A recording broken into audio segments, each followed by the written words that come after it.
third evening here. My name's Joe McGrath. I'm your show commentator, and I've been joined in the commentary box by Clive Bailey, who is heading up the flying committee. And we've just had the pilot's brief, and very shortly I'm going to bring you the results of that, but we're not going to tell you. We have to do it in a more visual way, pretty much like they do when they announce the Pope. If it's a Pope, they have white smoke. If it's not, they have black smoke. Well, in this case, we have red or green smoke. So red means obviously no, and green means go. So if you look up the arena towards that big squishy tent, just to the right of it is the commentary position. Well, the smoke is on the other side, on the left-hand side of the top left-hand corner of the arena. So Dave is over there, he has the smoke, I've prepped him. So remember, ladies and gentlemen, once this smoke comes out, green is go, red is no.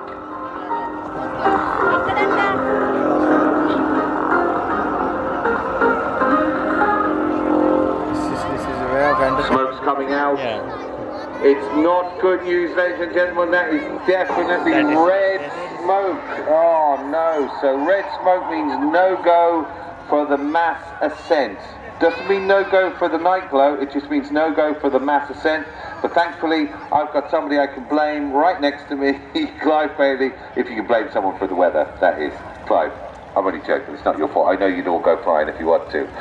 Why are we not flying tonight? Please explain it. Well, can I just say it's very nice to be up here with you, Joe. It's very, I hate bringing bad news, but you want to see the sweets and the cakes he's got up here. I'm going to put on about half a stone by the time I go down. I've got to keep my diabetes up. Good man.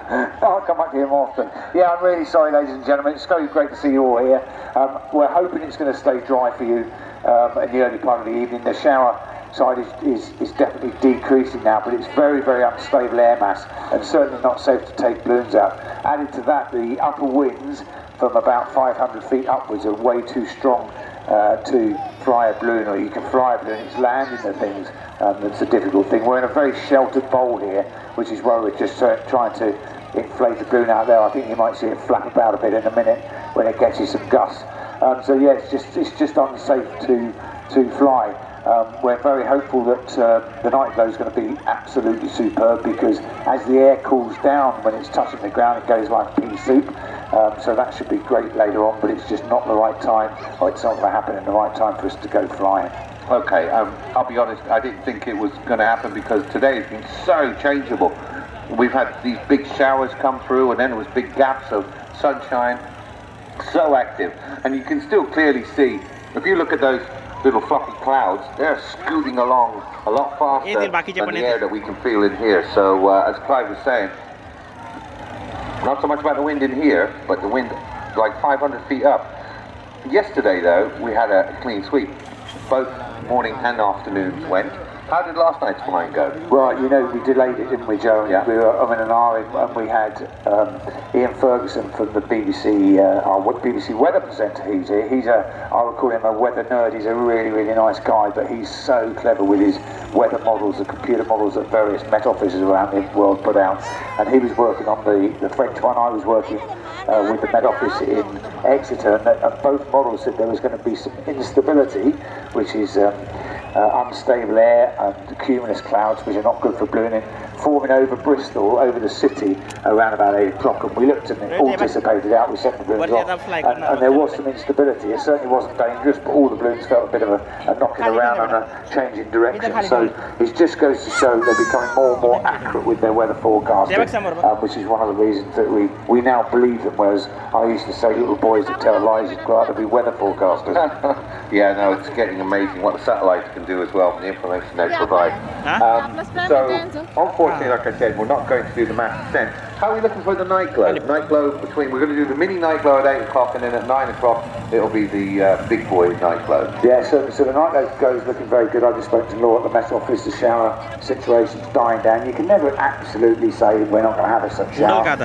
So there are a few knocking around, but they're more to the north, more to the south. I expect we'll get one now, Joe.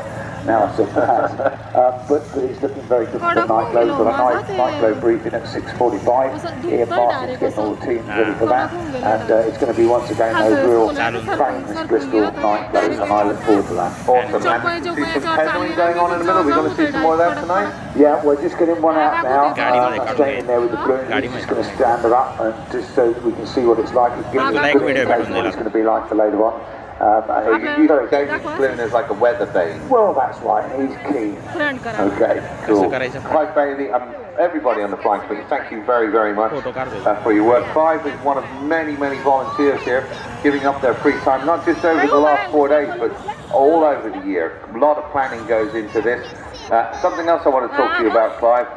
The money. Now, yes, we had a conversation about this a little bit.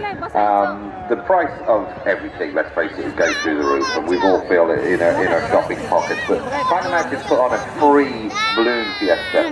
What sort of increase have you seen in prices percentage-wise? Well, to put on this event, it costs just about £850,000. I'm not that expensive, mate. No, I know you're not, but it's run by a lot of volunteers. We've got REM events who do all of the planning and all of the show for us. To give you an idea, it's £55,000 just to pick the litter up.